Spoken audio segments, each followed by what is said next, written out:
Palestinian refugees. Palestinian refugees are people who lost both their homes and means of livelihood as a result of the 1948 Arab-Israeli conflict and the 1967 Six-Day War. The number of Palestinians who fled or were expelled from Israel following its creation was estimated at 711,000 in 1949. 183. Descendants of these original Palestinian refugees are also eligible for registration and services provided by the United Nations Relief and Works Agency for Palestine Refugees in the Near East, UNRWA, and as of 2010, number 4.7 million people. Between 350,000 and 400,000 Palestinians were displaced during the 1967 Arab-Israeli War. A third of the refugees live in recognized refugee camps in Jordan, Lebanon, Syria, the West Bank, and the Gaza Strip. The remainder live in and around the cities and towns of these host countries. Most of these people were born outside Israel, but are descendants of original Palestinian refugees.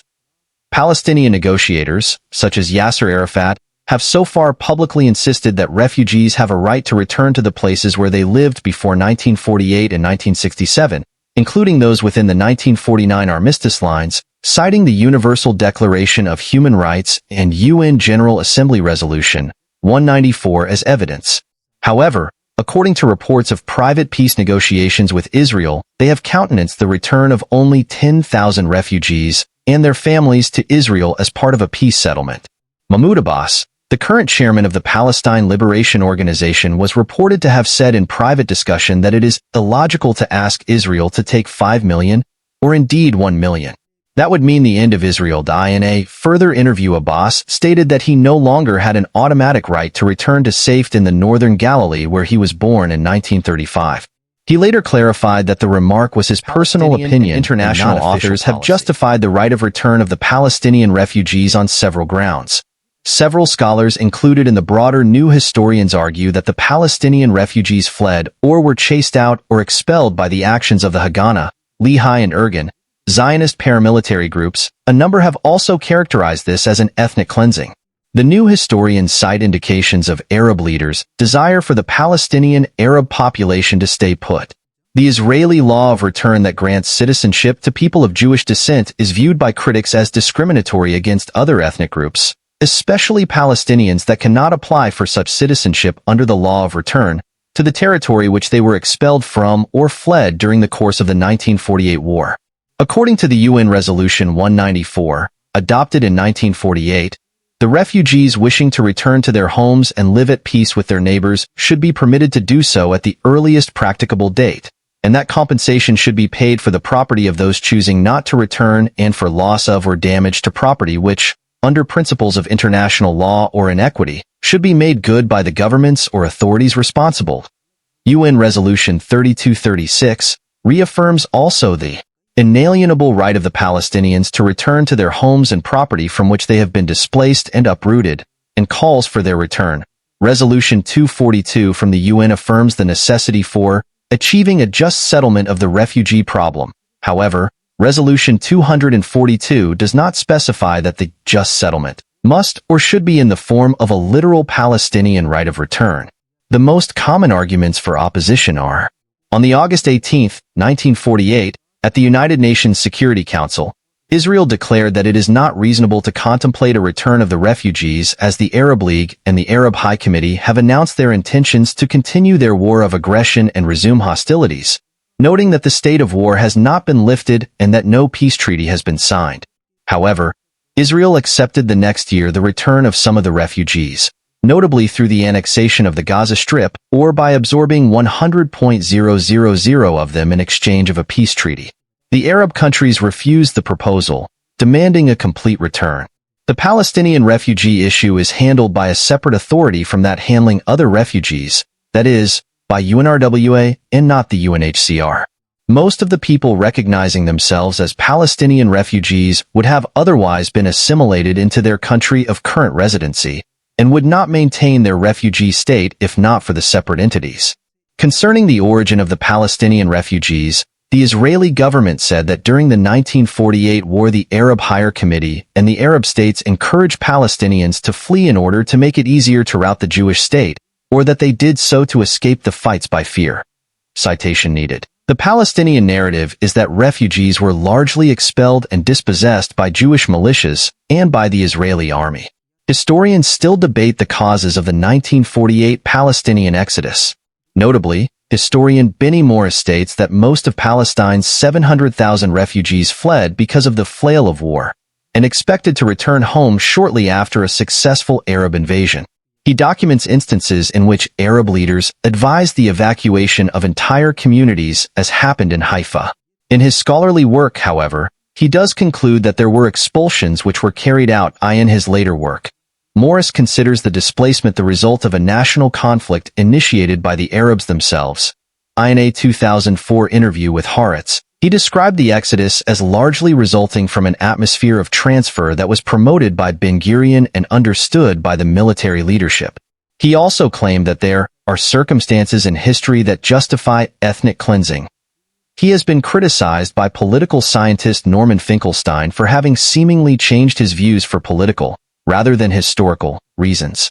Since Jewish people who fled or otherwise emigrated from the Arab world after the Israeli Declaration of Independence were never compensated or repatriated by their former countries of residence, to no objection on the part of Arab leaders, a precedent has been set whereby it is the responsibility of the nation which accepts the refugees to assimilate them. Although Israel accepts the right of the Palestinian diaspora to return into a new Palestinian state, Israel insists that the return of this population into the current state of Israel would be a great danger for the stability of the Jewish state. An influx of Palestinian refugees would lead to the destruction of the state of Israel. Ephraim Karsh believes Palestinians were themselves the aggressors in the 1948 war and attempted to cleanse a neighboring ethnic community. He argues the United Nations partition plan was forcefully subverted by the Arab world to create the refugee problem in the first place, citing large numbers of Palestinian refugees leaving even before the outbreak of the war due to disillusionment and economic privation. The British High Commissioner for Palestine spoke of the collapsing Arab morale in Palestine that he partially attributed to the increasing tendency of those who should be leading them to leave the country. Huge numbers of Palestinians were also expelled by their leadership to prevent them from becoming Israeli citizens, and in Haifa and Tiberias tens of thousands were forcibly evacuated on the instructions of the Arab Higher Committee. Throughout the conflict, Palestinian violence has been a concern for Israelis. Israel, along with the United States and the European Union, refer to the violence against Israeli civilians and military forces by Palestinian militants as terrorism. The motivations behind Palestinian violence against Israeli civilians are many, and not all violent Palestinian groups agree with each other on specifics. Nonetheless, a common motive is the desire to destroy Israel and replace it with a Palestinian Arab state. The most prominent Islamist groups, such as Hamas and Palestinian Islamic Jihad, view the Israeli-Palestinian conflict as a religious jihad.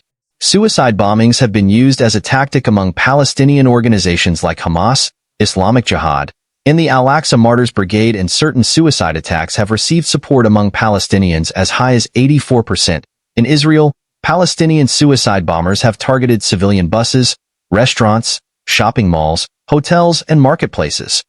From 1993 to 2003, 303 Palestinian suicide bombers attacked Israel. The Israeli government initiated the construction of a security barrier following scores of suicide bombings and terrorist attacks in July 2003. Israel's coalition government approved the security barrier in the northern part of the Green Line between Israel and the West Bank. According to the IDF, since the erection of the fence, terrorist acts have declined by approximately 90%.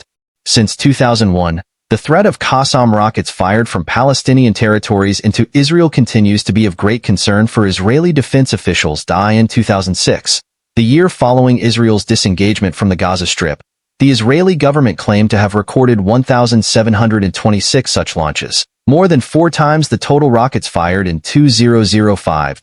As of January 2009, over 8,600 rockets have been launched, causing widespread psychological trauma and disruption of daily life. Over 500 rockets and mortars hit Israel in January, September 2010, and over 1,947 rockets hit Israel in January, November 2012. According to a study conducted by University of Haifa, 1 in 5 Israelis have lost a relative or friend in a Palestinian terrorist attack. There is significant debate within Israel about how to deal with the country's security concerns. Options have included military action, including targeted killings and house demolitions of terrorist operatives, diplomacy, unilateral gestures toward peace, and increased security measures such as checkpoints, roadblocks, and security barriers. The legality and the wisdom of all of the above tactics have been called into question by various commentators. Since mid-June 2007, Israel's primary means of dealing with security concerns in the West Bank has been to cooperate with and permit United States-sponsored training, equipping, and funding of the Palestinian Authority's security forces, which with Israeli help have largely succeeded in quelling West Bank outside of Israel. Some Palestinians have committed violent acts over the globe on the pretext of a struggle against Israel. During the late 1960s, the PLO became increasingly infamous for its use of international terror. In 1969 alone, the PLO was responsible for hijacking 82 planes. El Al Airlines became a regular hijacking target. The hijacking of Air France Flight 139 by the Popular Front for the Liberation of Palestine culminated during a hostage rescue mission, where Israeli special forces successfully rescued the majority of the hostages. However, one of the most well-known and notorious terrorist acts was the capture and eventual murder of 11 Israeli athletes during the 1972 Olympic Games. Palestinian on Palestinian violence. Fighting among rival Palestinian and Arab movements has played a crucial role in shaping Israel's security policy towards Palestinian militants, as well as in the Palestinian leadership's own policies. Citation needed. As early as the 1930s revolts in Palestine, Arab forces fought each other while also skirmishing with Zionist and British forces, and internal conflicts continue to the present day. During the Lebanese Civil War, Palestinian Baathists broke from the Palestine Liberation Organization and allied with the Shia Amal movement, fighting a bloody civil war that killed thousands of Palestinians. In the First Intifada, more than 1,000 Palestinians were killed in a campaign initiated by the Palestine Liberation Organization to crack down on suspected Israeli security service informers and collaborators. The Palestinian Authority was strongly criticized for its treatment of alleged collaborators, rights groups complaining that those labeled collaborators were denied fair trials. According to a report released by the Palestinian Human Rights Monitoring Group, less than 45% of those killed were actually guilty of informing for Israel. In the Gaza Strip, Hamas officials have tortured and killed thousands of Fatah members and other Palestinians who oppose their rule. During the Battle of Gaza, more than 150 Palestinians died over a 4-day period. The violence among Palestinians was described as a civil war by some commentators. By 2007, more than 600 Palestinian people had died during the struggle between Hamas and Fatah, overriding authority and international status. As far as Israel is concerned, the jurisdiction of the Palestinian Authority is derived from the Oslo Accords, signed with the PLO, under which it acquired control over cities in the Palestinian territories, Area A, while the surrounding countryside came either under Israeli security and Palestinian civil administration, Area B, or complete Israeli civil administration, Area C. Israel has built additional highways to allow Israelis to traverse the area without entering Palestinian cities in Area A. The initial areas under Palestinian Authority control are diverse and non-contiguous. The areas have changed over time by subsequent negotiations, including Oslo II, Wye River, and Sharm el-Sheikh. According to Palestinians, the separated areas make it impossible to create a viable nation and fails to address Palestinian security needs. Israel has expressed no agreement to withdrawal from some areas B, resulting in no reduction in the division of the Palestinian areas and the institution of a safe pass system without Israeli checkpoints between these parts. Under the Oslo Accords, as a security measure, Israel has insisted on its control over all land, sea, and air border crossings into the Palestinian territories and the right to set import and export controls. This is to enable Israel to control the entry into the territories of materials of military significance and of potentially dangerous persons. The PLO's objective for international recognition of the State of Palestine is considered by Israel as a provocative, unilateral act that is inconsistent with the Oslo Accords. Water resources. In the Middle East, water resources are of great political concern. Since Israel receives much of its water from 2 large underground aquifers which continue under the Green Line, the use of this water has been contentious in the Israeli-Palestinian conflict. Israel withdraws most water from these areas, but it also supplies the West Bank with approximately 40 million cubic meters annually, contributing to 77% of Palestinians' water supply in the West Bank, which is to be shared for a population of about 2.6 million. While Israel's consumption of this water has decreased since it began its occupation of the West Bank, it still consumes the majority of it. In the 1950s, Israel consumed 95% of the water output of the Western Aquifer, and 82% of that produced by the Northeastern Aquifer. Although this water was drawn entirely on Israel's own side of the pre-1967 border, the sources of the water are nevertheless from the shared groundwater basins located under both West Bank and Israel. In the Oslo II Accord, both sides agreed to maintain existing quantities of utilization from the resources. In so doing, the Palestinian Authority established the legality of Israeli water production in the West Bank, subject to a Joint Water Committee, JWC. Moreover, Israel obligated itself in this agreement to provide water to supplement Palestinian production, and further agreed to allow additional Palestinian drilling in the Eastern Aquifer, also subject to the Joint Water Committee. The water that Israel receives comes mainly from the Jordan River system, the Sea of Galilee, and two underground sources. According to a 2003 BBC article, the Palestinians lack access to the Jordan River system. According to a report of 2008 by the Food and Agriculture Organization of the United Nations, water resources were confiscated for the benefit of the Israeli settlements in the Gore. Palestinian irrigation pumps on the Jordan River were destroyed or confiscated after the 1967 war, and Palestinians were not allowed to use water from the Jordan River system. Furthermore, the authorities did not allow any new irrigation wells to be drilled by Palestinian farmers, while it provided fresh water and allowed drilling wells for irrigation purposes at the Jewish settlements in the West Bank and Gaza Strip. A report was released by the UN in August 2012, and Max Gaillard, the UN resident and humanitarian coordinator in the occupied Palestinian territory, explained at the launch of the publication, "Gaza will have 500,000 more people by 2020 while its economy will grow only slowly. In consequence, the people of Gaza will have an even harder time getting enough drinking water and electricity, or sending their children to school." Gaillard present alongside Jean Goff, of the UN Children's Fund, UNICEF, and Robert Turner, of the UN Relief and Works Agency for Palestinian Refugees in the Near East, UNRWA.